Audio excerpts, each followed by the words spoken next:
eu vou apresentar a Bruna, vou introduzir aqui a nossa palestrante de hoje. E Bruna Silva Queiroz é formada com mérito em Engenharia de Sistemas pela UFMG, Universidade Federal de Minas Gerais, no segundo semestre de 2021. Ela conseguiu a medalha de ouro Oriane Magela Neto. Durante o percurso na UFMG, participou de iniciativas como Grêmio Estudantil, organização da Semana de Engenharia de Sistemas e iniciação científica em otimização não linear pelo laboratório RCS, Operations, Research and Complex Systems Lab. Ao final da sua graduação, foi membro do projeto PDQSAT, o CubeSat acadêmico da UFMG, no qual executou atividades de engenharia de sistemas. Durante o percurso da graduação, fez estágio na Embraer e hoje atua como engenheira de desenvolvimento de produtos na empresa. Bruna, muito bem-vinda, é uma honra tê-la aqui conosco. É sempre legal ver mulheres na engenharia de sistemas falando. Então, muito obrigada. A palavra agora está contigo. Ok, muito obrigada, Raquel. Vou compartilhar aqui minha tela para a gente começar. Você pode confirmar para mim se vocês estão vendo a minha tela? Estamos sim. Beleza. Então, pessoal, boa noite. Meu nome é Bruna, como a Raquel já me introduziu. E hoje eu vou falar sobre a aplicação de metodologias de engenharia de sistemas para o ciclo de vida do PDQ-SAT-1, um CubeSat acadêmico. Esse trabalho que eu estou mostrando aqui hoje para vocês, ele foi meu trabalho de conclusão de curso como exigência parcial à obtenção de grau de engenharia de sistemas na UFMG. Esse trabalho eu fiz ele com orientação da professora doutora Maria Cecília Pereira e na banca eu tive a professora doutora Ana Lídia. Bom, então o que eu pretendo falar hoje com vocês aqui? Vou dar uma breve introdução mais sobre CubeSats, falar um pouco do contexto do PDQ-SAT, da contextualização. Logo em seguida, eu vou falar quais eram os objetivos do meu trabalho de conclusão de curso, o que se objetivava fazendo o trabalho de conclusão de curso, as metodologias de engenharia de sistemas, ou metodologias que aplicavam pensamento sistêmico, né, que foram utilizadas, bem como depois eu vou apresentar os resultados de cada uma dessas metodologias utilizadas, os próximos passos e, por fim, fazer uma breve conclusão para a gente partir para as dúvidas, né? Quaisquer dúvidas que vocês tiverem. Então, falando primeiro, né, sobre CubeSats. CubeSats é a iniciativa CubeSat, ela surgiu pela Universidade Politécnica da Califórnia em 1999, para permitir o acesso à exploração espacial para os estudantes e membros da academia. O CubeSat ele é conhecido na configuração 1U, em que a gente tem arestas de 10 centímetros, mas a gente pode ter variações nessa configuração 1U. Temos as configurações 2U, 3U. Hoje, um dos principais documentos que regem, né, o desenvolvimento de CubeSats, que temos como guia, como um standard para o desenvolvimento de CubeSat, é o CubeSat Design Specification. Nesse documento, ele apresenta o que se é esperado para partes mecânicas, partes elétricas, bem como testes que devem ser feitos. Como, por exemplo, hoje a revisão 13, ele coloca uma especificação de massa que precisa ter para essa configuração 1U. Na revisão 14, a gente tem uma diferença em relação a essa massa, mas isso é para vocês terem uma noção, né, o que a gente encontra nesse documento. Por que fazer um CubeSat, né? O desenvolvimento de CubeSats ele tem ótimos benefícios para entidades acadêmicas. O CubeSat ele tem um ciclo de vida mais curto que um satélite convencional, então alunos de graduação, alunos que estão ali em volta de um projeto durante seu percurso na universidade, conseguem acompanhar todo esse ciclo de vida, ao contrário de satélites convencionais em que a gente tem o período, né, seu ciclo de vida como um todo, ele é bem maior do que uma graduação em si. Além disso, é esse padrão CubeSat e a utilização de COTS, os COTS são os microeletrônicos, né? Eles permitem a redução de custos. Por quê, respectivamente? Utilizar COTS, eles são mais baratos, né? Então a gente tem uma redução de custo para adquirir esses componentes para colocar no CubeSat. E o padrão CubeSat, ele permite essa realização do lançamento como uma carga secundária, então reduz o custo em relação a fazer um lançamento como carga primária. Além disso, para as universidades, né, ou empresas privadas pequenas que precisam fazer uma demonstração tecnológica, alguns estudos apontam que desenvolver um CubeSat ele é mais barato do que você fazer um satélite de pesquisa maior, com ciclo de vida maior, ou realizar uma demonstração tecnológica na própria Estação Espacial Internacional. Então, o CubeSat ele tem vários benefícios, né, para as entidades acadêmicas. Com isso, então, eu venho aqui falar do PDQSat. O PDQSat, o CubeSat acadêmico, ele vem da sigla Pão de Queijo CubeSat, um CubeSat da UFMG, Minas Gerais, então a gente tem esse aspecto, né, do pão de queijo, e possui duas principais missões. Uma missão é de demonstração tecnológica, outra missão é para a formação profissional dos estudantes. Esse trabalho, esse projeto, ele está sendo gerenciado, né, pelo LISA. O LISA é o Laboratório Integrado de Sistemas Espaciais da Engenharia Aeroespacial da UFMG. Quando eu falei ali da missão de demonstração tecnológica, eu estava contemplando dois itens. Vai ser o teste de funcionamento de uma bateria de lítio-enxofre e de um supercapacitor, sendo que o supercapacitor ele está sendo desenvolvido na própria UFMG. Então, essa missão de demonstração tecnológica serve para esses dois componentes. No momento em que eu entrei no projeto, né, foi mais ou menos no final de 2020, o projeto se encontrava na fase 0. Ainda estava acontecendo essa identificação, caracterização das partes interessadas, ainda tendo uma definição funcional de uma possível solução. Não se sabia o que seria ali fisicamente o CubeSat, o PDQSat. Uma coisa bem legal desse projeto é que o propósito dele é ser um projeto multidisciplinar de estudantes, né? Ele envolve vários departamentos da Escola de Engenharia e também o Instituto de Ciências Exatas da UFMG. Então, temos desde alunos da própria Engenharia de Sistemas participando, da Engenharia Aeroespacial, Engenharia Elétrica, Engenharia de Controle e Automação, todos ali interagindo nesse projeto para o desenvolvimento do PDQSat. Quais são as questões, né, socioeducacionais que a gente tem nesse projeto? Como eu falei, é um projeto de estudantes, em que os estudantes estão ali fazendo a mão na massa para desenvolver essa solução. Então, com isso, para as questões socioeducacionais, a gente tem o aprendizado baseado em problemas, o PBL, Problem Based Learning, em que o conhecimento individual dos alunos, aquilo que eles trazem de todo o seu percurso de graduação, cada um em sua engenharia ou no seu curso de ciências exatas, ele pode ser fomentado, né, melhorado através das relações sociais e interações até mesmo com o próprio ambiente. Então, durante esse projeto, as pessoas podem efetivar essa troca de conhecimento da sua carga da graduação para fazer uma solução. E nessas trocas de conhecimento, tem várias perspectivas, cada um, igual eu falei, tem sua bagagem. Então, cada um vai ter uma perspectiva sobre o problema e, utilizando a ferramenta correta, a gente consegue distribuir o conhecimento e atribuir ele corretamente na solução. Fazer com que os estudantes eles atribuam o que é necessário de conhecimento no contexto e distribuam para aqueles que estão ali relacionados no projeto.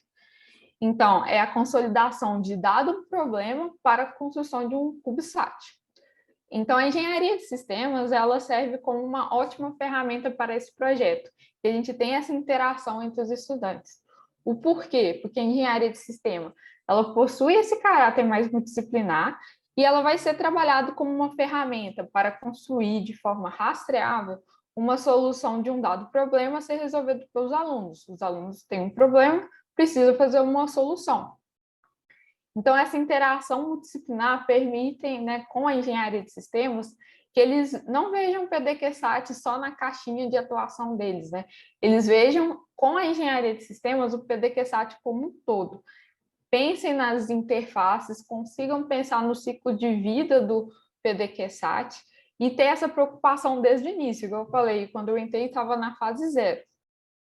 Então, a engenharia de sistemas, ela permite distribuir para os outros estudantes essa questão do pensamento sistêmico e visão holística para que a gente, no início do projeto, já rastreie os conceitos necessários, os artefatos necessários para todo o seu ciclo de vida.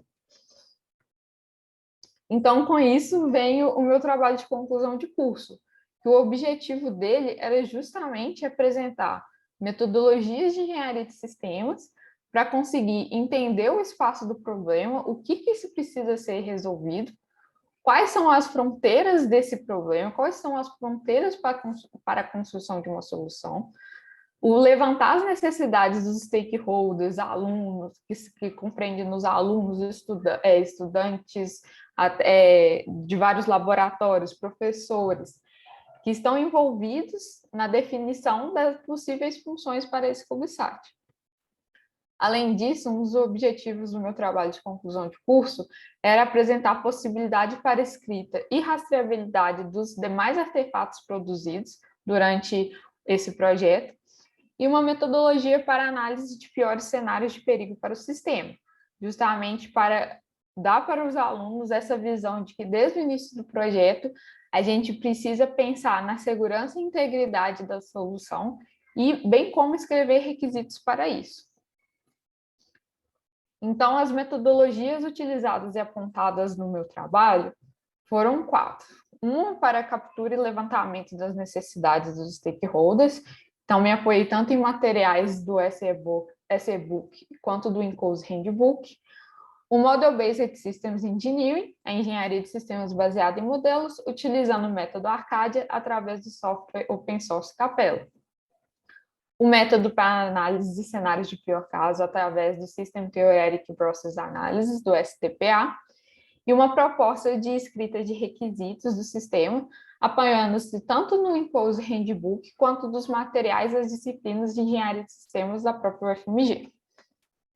Com isso, agora eu vou entrar nas metodologias em si e falar dos resultados que eu obtive durante a aplicação delas nessa fase 0 do projeto, até a minha conclusão do curso. Então, o primeiro ponto, né, as necessidades dos stakeholders. Para elencar as necessidades, eu precisei entender o que era ali o espaço do problema. E, como eu falei anteriormente, já tem um standard, um guideline bem difundido, aceito na literatura e pela academia sobre o padrão CubeSat, que seria o CubeSat Design Specification. Então, ele foi a primeira fonte para elencar necessidades para a solução, e a segunda fonte seria os estudantes e professores ali envolvidos na construção dos subsistemas e do PDQ-SAT. Então, para capturar essas necessidades que cada estudante, cada professor ali participando tinha, foi necessário reuniões. Na época a gente ainda estava em pandemia, então foram várias reuniões online mesmo, para justamente fazer com todos os estudantes um exercício de uma visão de decomposição, para a gente olhar o PDQ-SAT como um todo, até chegar ao subsistema que cada estudante ali estaria envolvido.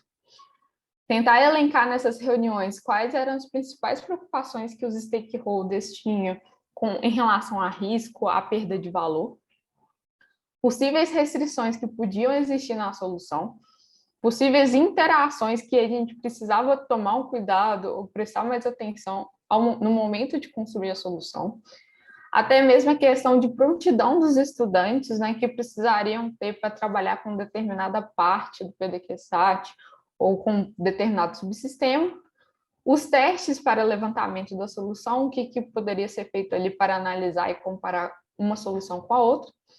E depois que as necessidades foram escritas, depois dessas interações com os estudantes, foi feita uma validação com os stakeholders, foram feita a validação com eles para entender se as necessidades estavam capturando corretamente o que eles precisavam. Então, nessas reuniões, eu apoiei bastante, junto com o pessoal do LISA, em perguntas, um formulário, para conduzir essas reuniões e a gente conseguir extrair corretamente as necessidades. Então, as perguntas utilizadas eram justamente para conseguir identificar a interface, alguma interação que pode levar a uma situação não desejada. Quais são as interfaces que precisam ser olhadas com mais atenção? Quais são as preocupações e riscos intrínsecos? Quais as capacidades esperadas? Quais são as restrições? Quais são os cuidados que devemos ter para o dimensionamento da solução? E a partir dessas perguntas e dessas interações nas reuniões e a leitura do CubeSat Design Specification, foram levantadas 53 necessidades nesse momento de fase zero do projeto. E, a fim de garantir a rastreabilidade com todos os possíveis artefatos que iriam surgir ao longo do desenvolvimento, foi proposto, né, um identificador único para cada necessidade, igual a gente está vendo aqui na tela do lado direito. Então, esses identificadores eram justamente para facilitar que os próximos artefatos a serem produzidos, eles conseguissem fazer referências únicas a qual necessidade que fez surgir aquele artefato. Essas necessidades capturadas, elas continham informações relevantes que apresentavam desde o que se deseja para a construção final. Por exemplo, desejava-se que a solução fosse 2U ou 3U, ou quando pensando na carga útil da bateria, que iria ocorrer a demonstração tecnológica, é necessário que a bateria da carga útil seja construída de 3 a 8 células. O motivo dessa necessidade é garantir menor uso do espaço e fazer com que o carregamento seja mais rápido. Além disso, também as necessidades, elas refletiam informações que mostravam o valor enxergado pelos stakeholders, como, por exemplo, é necessário avaliar se a utilização de painéis no subsistema de suprimento de energia é suficiente para a densidade energética da bateria da carga útil. Então, essas interfaces que iriam acontecer entre subsistemas da solução. A segunda metodologia utilizada, que eu falei anteriormente, foi o Model-Based Systems Engineering. O porquê de utilizar o MBSE no projeto é justamente ter uma ferramenta em que conseguiria construir uma visão comum para todos os envolvidos no projeto.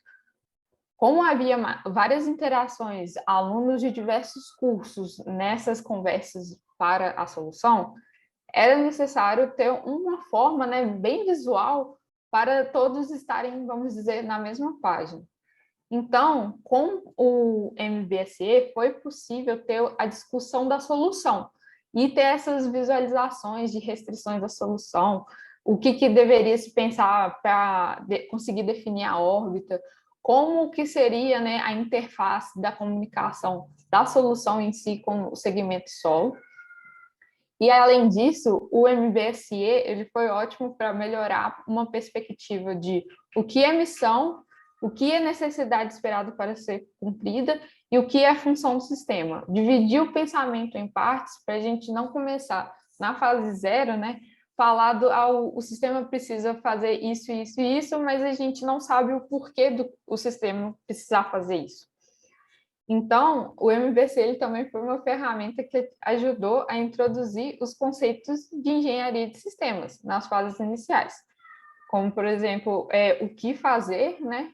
Igual eu falei, o espaço do problema, com o porquê fazer, o que queremos resolver, quem que a gente vai atender, né? Qual a solução vai atender o que a gente está esperando para ela. O MBSE, como eu falei anteriormente, a gente optou utilizar o método ARCAD, porque o método ARCAD, pelo Capella, ele permite esse desenvolvimento de pontos de vista em torno das fases do sistema em questão, diferenciando o espaço do problema, que são as necessidades em si, com o espaço da solução, que é o sistema em si. Além disso, o Capella, por ele ser open source, veio bem ao encontro da realidade do contexto dos estudantes. É uma universidade federal, uma universidade pública.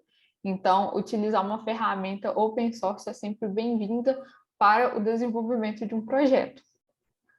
Além disso, o Capella ele possui ótimos materiais disponíveis online. Então, para a continuação do trabalho de conclusão de curso até as fases finais, onde tem a definição da arquitetura física e como o sistema será desenvolvido e construído, Para outros alunos seguirem com o MBSE, havia vários materiais online em que eles poderiam se apoiar. Em relação à minha motivação pessoal de utilizar o Capella, utilizar o método Arcadia, é que no nosso curso de Engenharia de Sistemas, a gente tem uma matéria própria para arquitetura do sistema, e ela é mais focada em SysML. Então, eu queria focar também, queria explorar essa parte do método Arcadia. Como eu já falei no início e repeti aqui agora, quando eu entrei no projeto, a gente estava na fase 0. Então, para o meu trabalho de conclusão de curso, não foi possível chegar na arquitetura física por causa do contexto em que eu estava inserido. Então, foi explorado, né, os próximos passos que eu vou mostrar em relação à análise operacional, a parte de levantar as necessidades funcionais e não funcionais, e um pouco da arquitetura lógica. Para fazer a parte do MBSE, além da questão da ferramenta em si, eu me apoiei e estudei esse artigo. Ele é o CubeSat Model Based Systems Engineering Reference Model Development, em que ele apresenta um modelo referência para utilizar o MBSE em trabalhos de CubeSat.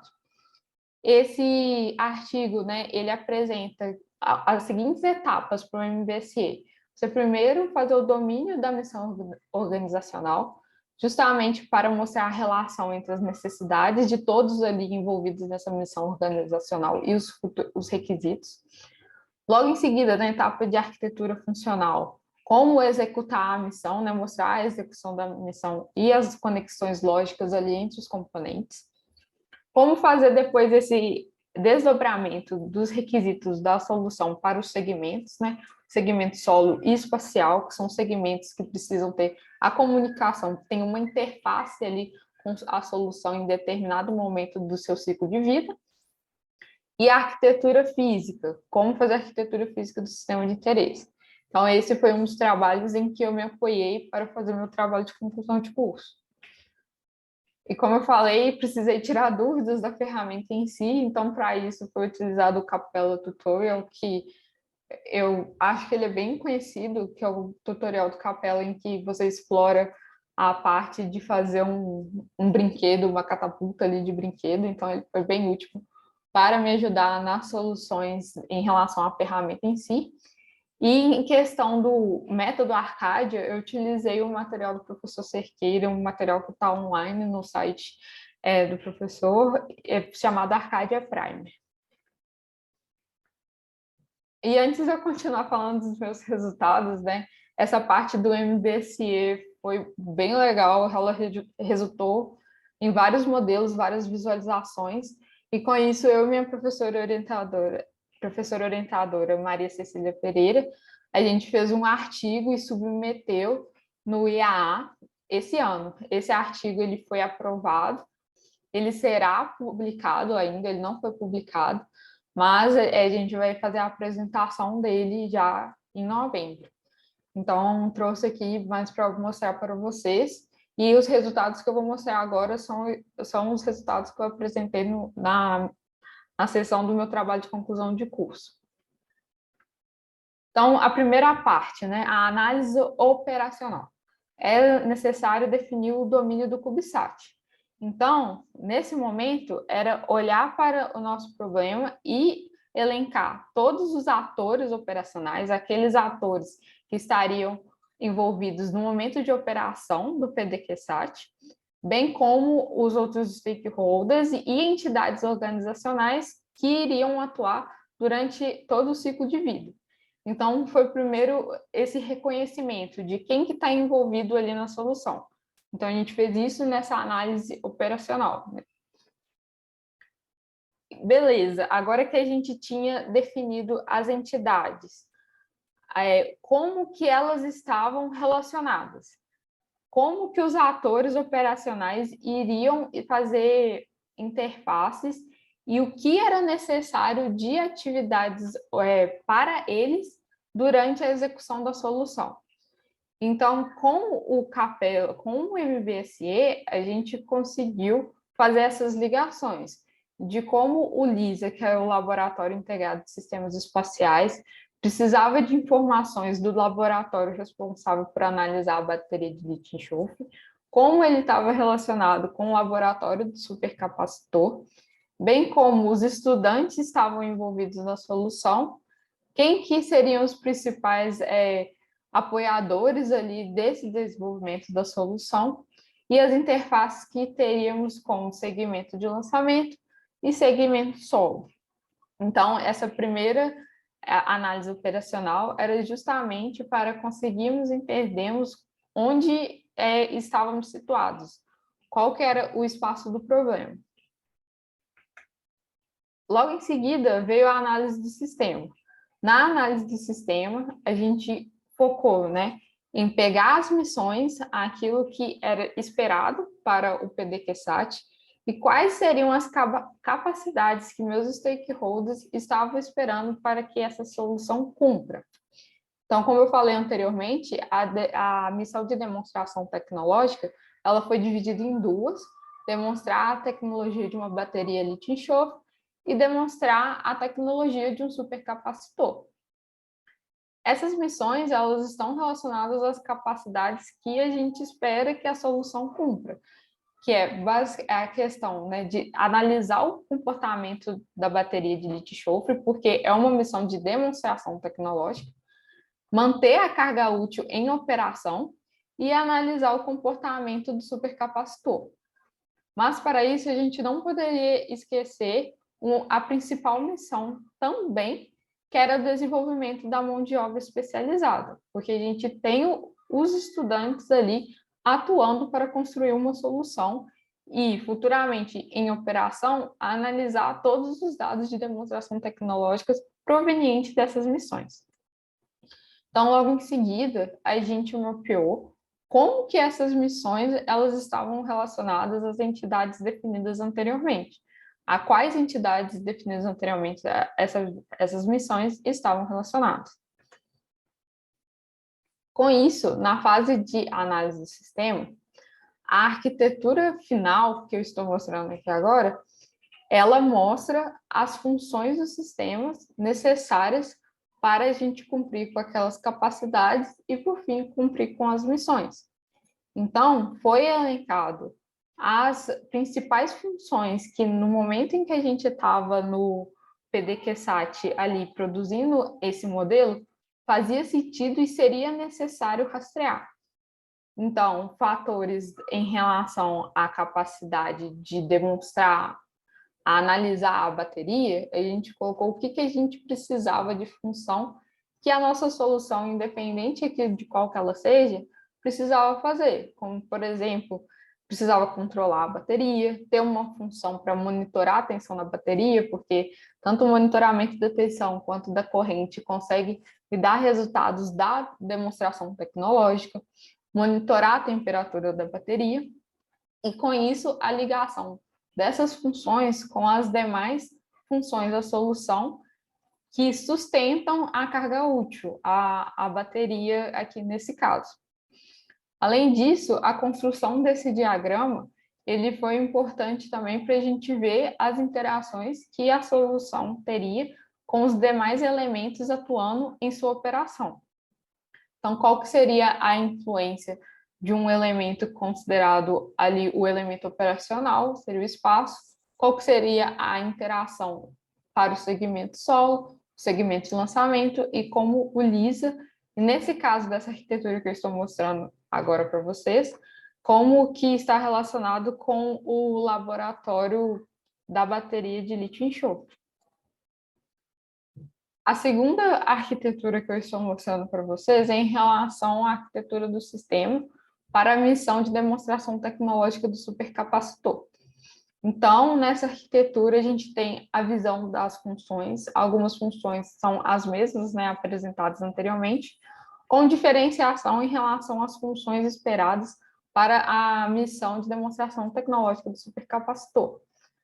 Nessa arquitetura, tem um adicional em que a gente quis mostrar para os demais stakeholders, os demais estudantes, quais eram os fluxos de informações críticos para a nossa solução.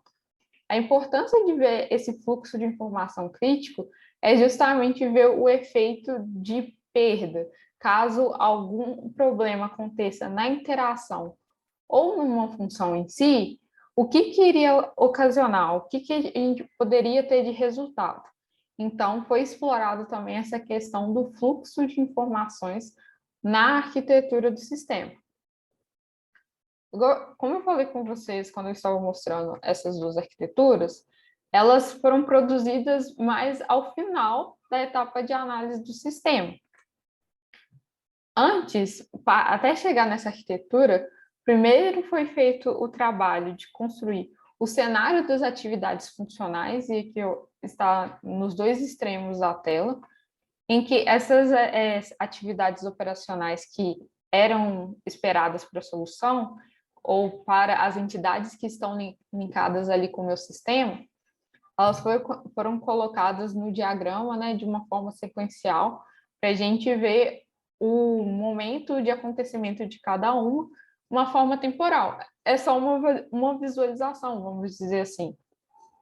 Enquanto na minha arquitetura do sistema, eu consigo separar a caixinha, as fronteiras do sistema e ver esse fluxo contínuo,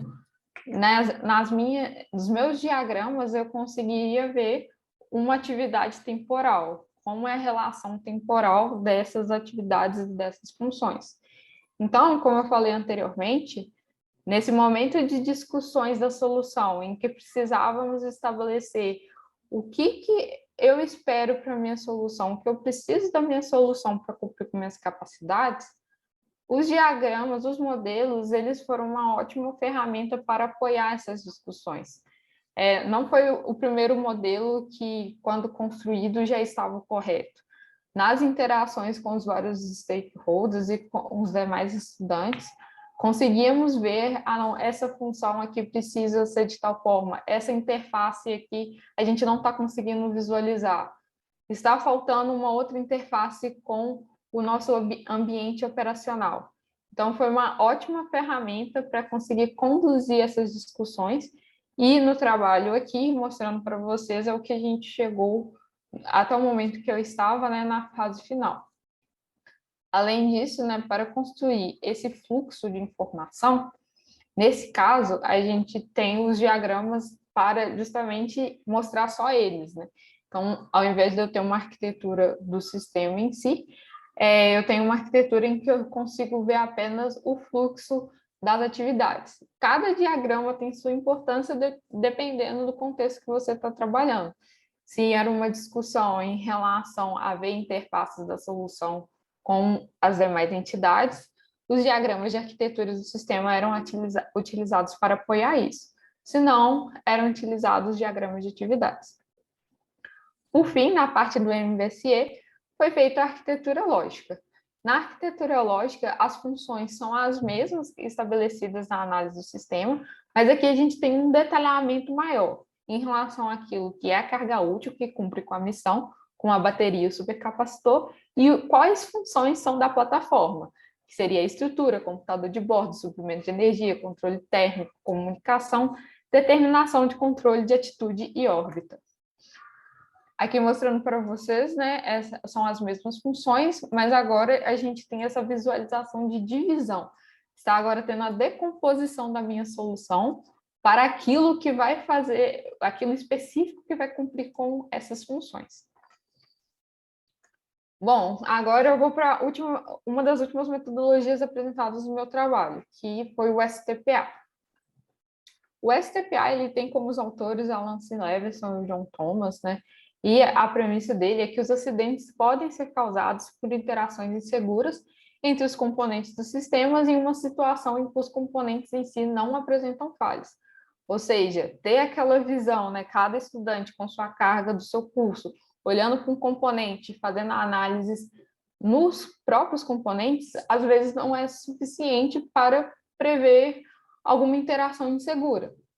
Então, o STPA é um modelo que se aplica a qualquer propriedade emergente, expandindo as análises tradicionais de causalidade para incluir esses processos complexos e interações entre os componentes do sistema que podem resultar em situações inseguras. Então, é uma metodologia técnica para análise de perigos baseados em modelos de causalidade de acidentes. Eu extraí essas 4 etapas aqui do STPA Handbook, e o que foi feito nessa fase 0 com as informações que a gente tinha foi definir o propósito da análise, foi modelada a estrutura de controle, foi identificado as ações de controle seguras e identificado os cenários de perda. As perdas, como eu falei com vocês anteriormente, veio das necessidades porque eram aquelas que refletiam a perda de valor para os stakeholders, que seria a perda da disponibilidade do sistema, a perda do sistema em si, do sistema de interesse, a perda da missão tecnológica do sistema, perda também da missão de aprendizado dos estudantes, perda das respostas do sistema com os demais segmentos e uma perda em relação à degradação do ambiente. Para esse projeto, foi pensado um ciclo de vida de não gerar lixo espacial. Então, degradar o ambiente operacional era uma perda. Logo em seguida, foram atribuídos hazards, né, que são as situações em que, no pior caso, levam a essas perdas de valor do stakeholder. Foi elencada a questão do sistema ser incapaz de estabelecer uma comunicação para cumprir com os objetivos da missão, o sistema não está preparado para cumprir com a missão, o sistema ser incapaz de registrar os dados tecnológicos, a integridade dos dados enviados do sistema é perdida e o sistema gerar debris no ambiente espacial.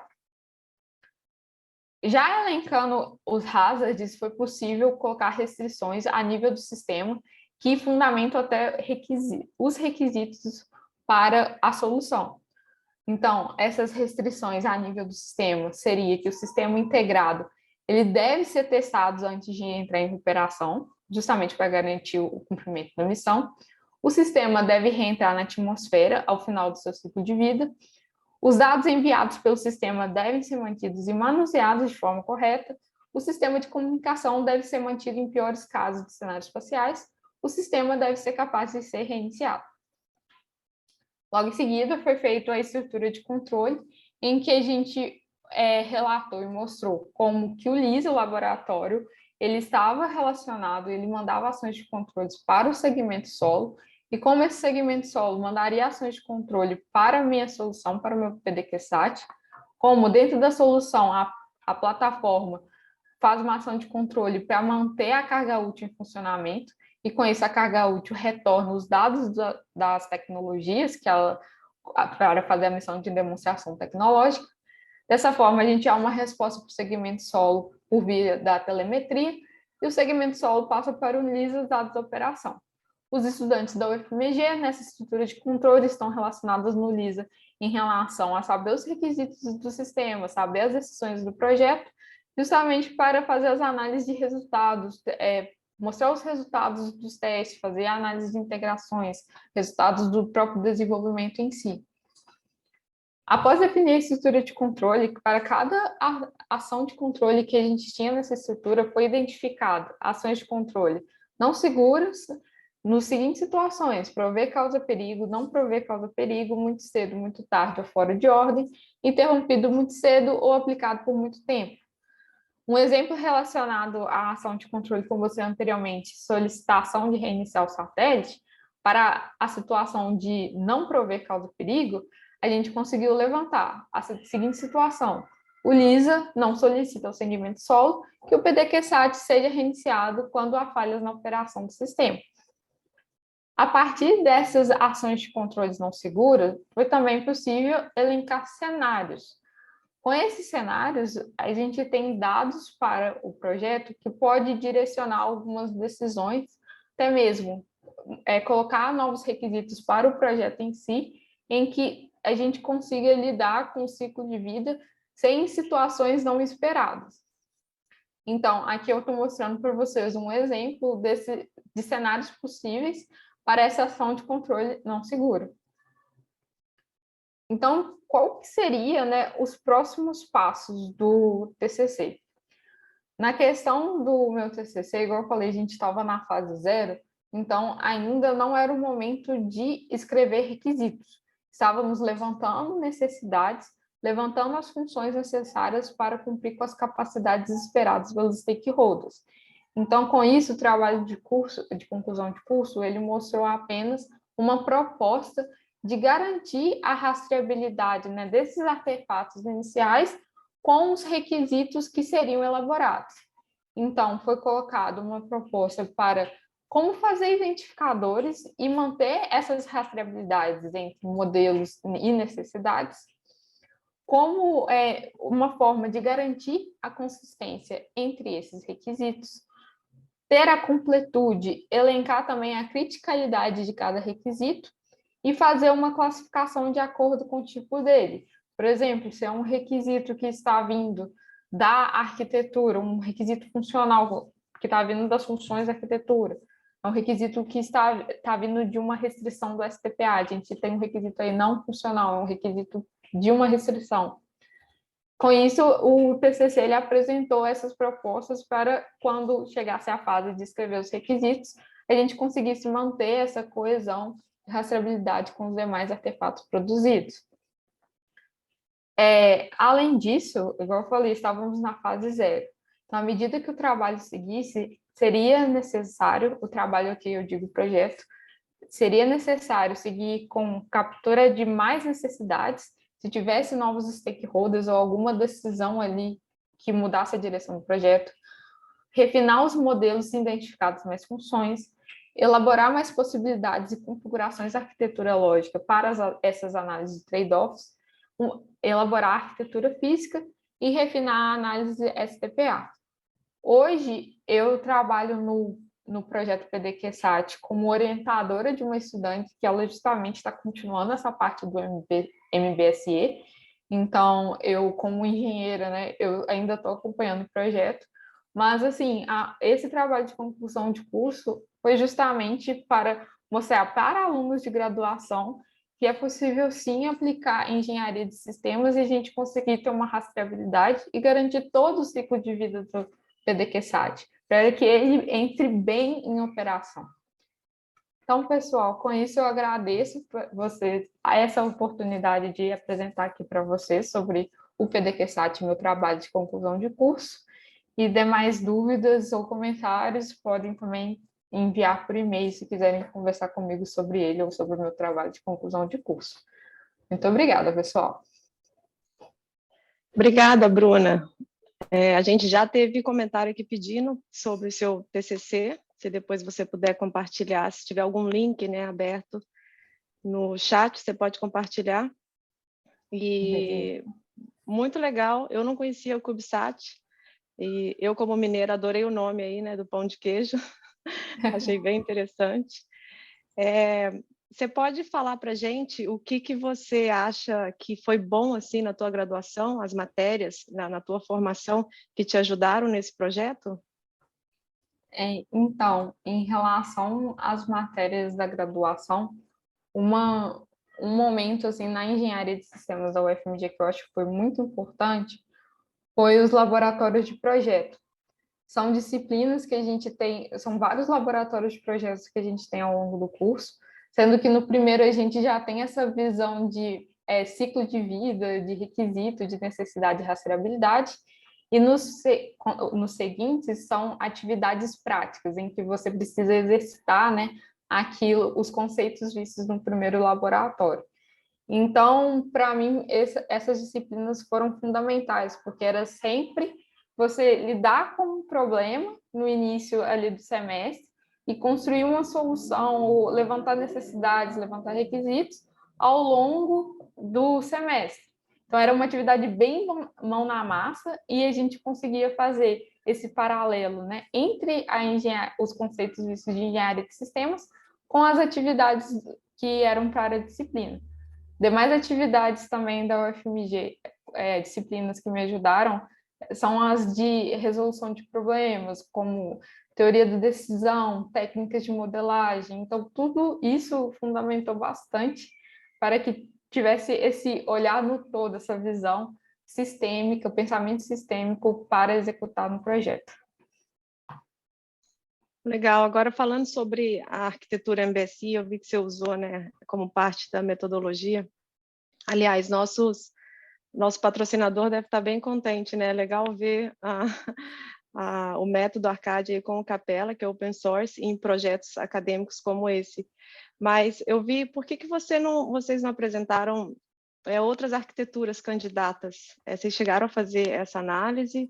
Teve alguma justificativa para isso? Então, essa questão da arquitetura candidata, a gente focou só em uma por causa da fase que o projeto estava. Então, havia ainda muitas discussões em relação até às próprias cargas úteis, né, da bateria de enxofre do supercapacitor. Então, a gente decidiu seguir para o trabalho de conclusão de curso, demonstrar as metodologias de engenharia de sistemas. Então, não foi colocado mais de uma arquitetura candidata, porque o número de funções ali que a gente tinha, nenhuma era contradizente à outra, e a gente estava querendo ainda elaborar a solução. Não tinha claro qual solução a seguir, né?